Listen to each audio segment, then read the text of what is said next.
By the way, I am not guiltless in this sense. Every semester, I work with students here at UF, obviously, but also with students in Spain. You know, with projects, etc. They send me their ideas for their visualization projects, and I give them advice on how they can improve their projects.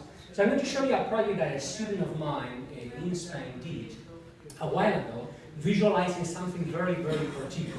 And I gave the okay to this project, because at first I thought that it was amazing. It's a project called Visualizing Buffy. Okay, Buffy the Vampire Slayer. What this student did, see how amazing this is.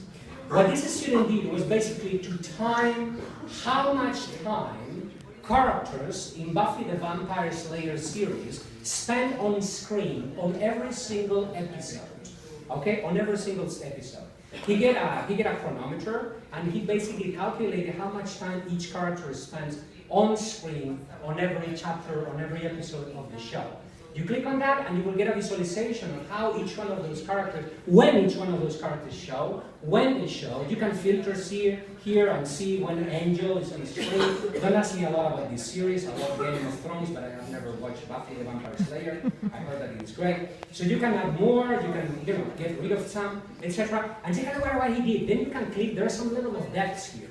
If you click on any episode, that will give you a timeline of that episode to show you when each character was on the screen. Okay, so you can see it shows you that Buffy spent a lot of time on the screen, but then the master, whoever that person is, only shows at the end of the episode. Okay? And the genius touch in this project, I believe, is that you can see your graphic as an extended timeline or as a compact timeline, which is basically a bar graph. So you can compare how much time, how many minutes each one of those characters spend on the screen. This is an amazing visualization created with JavaScript, with D3 actually. D3, and actually I was actually a little bit embarrassed because this student learned how to use D3 before than I did. Right? So that was quite embarrassing. But think about the topic. He spent like 3 or 4 months working on this. It satisfies the needs of Buffy's, fans, but I believe that this student could have done something different and much more worthwhile using exactly this technology, exactly the same technology. And again, I'm not saying that we should not be focusing on these kinds of things. These kinds of projects are fun, they will bring attention to your work, etc., but perhaps they are not that important. Let's reduce the amount of time that we use on these kinds of things. Let's increase the amount of time that we use to create things like that, which is an amazing and very simple data visualization made by the Wall Street Journal a while ago that lets you explore healthcare options in America. It's a very simple and easy to use visualization in which you can basically search for your address or your zip code. Okay, I don't live in Alabama. I live in Miami, obviously. So I can put here my zip code, I believe, and I can search.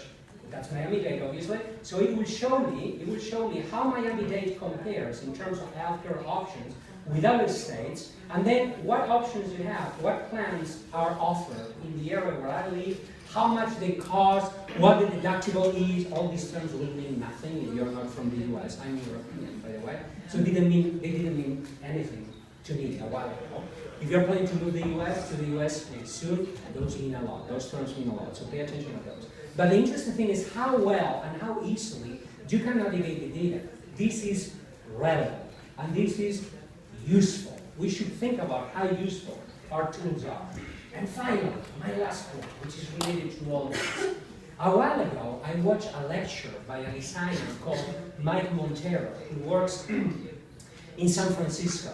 And he gave a lecture that was titled, How Designers Destroyed the World, which is a very catchy headline, or a very catchy title, in my opinion. He was basing his opinions on a book that is called Design for the Real World. The point that Mike was trying to make is that before you care about your art, before you care about how good you are at using Python or R or D3, etc., and this is a point that Miguel made yesterday, forget about the tools for a minute and how proficient you are or how knowledgeable you are at using databases and all that stuff. Focus on the story. Focus on the story. All right? That's what really matters. Focus on what matters. And after watching Mike's presentation, I actually wrote a blog post in which I wrote, our first responsibility as journalists and as designers is towards the planet, towards humankind, to citizens. And only after that, only after we create tools, is our responsibility towards our artsy inner world or towards our client. Our main goal, in my opinion, should be creator of devices that make this planet, that make this place a better place. Before we can even think about becoming fine artists. I do believe that many visualization designers still think too much as fine artists rather than thinking about themselves as engineers of information. That's what we are. We are engineers. We create devices. We shape information in a way that is meaningful, that is relevant, and that is useful. And with that, I get to the end of my talk.